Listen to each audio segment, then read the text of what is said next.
Magandang araw po sa lahat. Ah, Today, we celebrate our 31st wedding anniversary. Kinasal kami kasi ni Beverly on January 29, 1995. So, sa araw na yon, my wait for 9 years was finally over. Naging magkasintahan kasi kami starting in 1986 at kinakailangan kong maghintay na ready siya o ma-fulfill ang dream niya to be a doctor before we settle down. That day, we were both ecstatic and excited the entire ceremony. Finally, we will be officially husband and wife.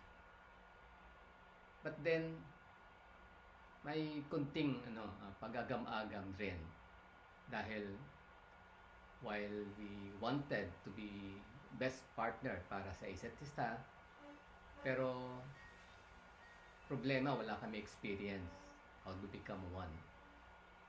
Will my best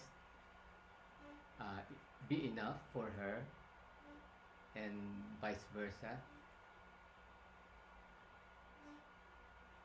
Nonetheless, dahil sa accidental circumstances kung paano kami nagkakilala, naniniwala kami na may kasama itong divine intervention na we were really meant for each other at ang Panginoon mismo ang pumili para sa isa't isa.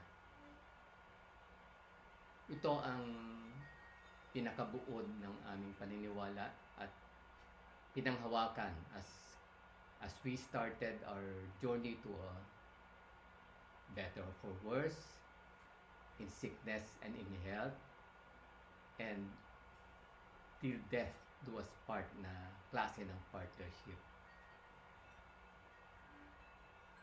Doon lahat ng simula, and after some years of trial and errors, twists and turns, highs and lows, we eventually achieve a union we prayed for, filled with love, with faith, and with joy. Mahaba ang kwento namin, pero it will arrive to one conclusion. We did it. We survived. And now we're reaping its fruits with love in the air, mutual trust, peace of mind, and contentment on a daily basis. How we do it?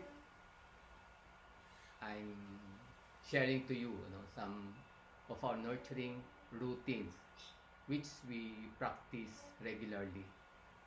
Number one is open communication na dapat naka-anchor of course sa trust. Dapat ma-express freely ang feelings, ang concerns, ang thoughts at plans ng isa at kinakailangang pakinggan ng taimtim ng asawa. Kasi kami halos 24/7 na magkasama. From the time we would wake up until sa sleeping time, magkasama kami at lagi kami nag-uusap. Anything under the sun, pinag-uusapan namin.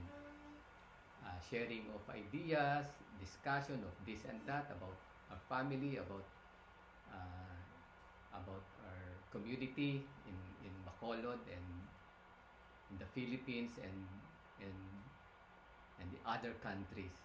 So, mga things that could possibly affect us here in our home. But most often, ang pinag-usapan namin is of course yung mga interesting topics, saka mga of course positive and good news. So that's number one. Ang number two is very necessary, quality time together. On a regular basis, we see to it na lumalabas kaming dalawa, na kaming dalawa lang, either eating out, going to movies, travels, or anything na I know mag-i-enjoy ang si Beverly at ako mag-i-enjoy din. At pangatlo, be appreciative of what the other brings to the table. Kilala ni Beverly ako, no, from head to foot. The same thing, no, ako sa kanya. So we really know each other. And part of that, alam niya weaknesses ko and vice versa. That's why we are used to surprise ourselves with gifts na no matter how small. Isang paraan namin yan upang pasalamatan ang bawat isa for just being present, para malaman niya na appreciate ko yung presence niya. And number 4, one of the most important, keep the love burning. Simple words that we say to each other, like I love you, or take care, or I miss you, that's enough, to help maintain the spark in our relationship. Then what else? It's enjoy each other's company. That's my cup of tea. That is injecting humor to anything, kahit mga problema. My reason for that is to take the weight off. Also, I believe that laughter is the best medicine. Then number 6, follow healthy habits. We usually start the day with exercise in our clubhouse. Then, no matter how busy my wife is, she sees to it na masustansya ang meals namin. Many times, siya pa nga nagluluto para sigurado. Of course, we have also relieved as a reliable partner to maintain our health. Then, plan for the future.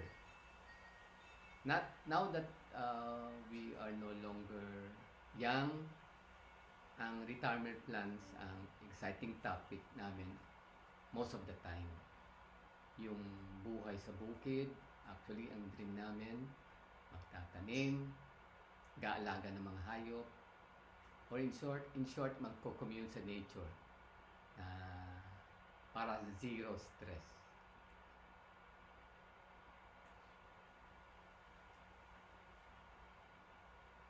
Ano pa?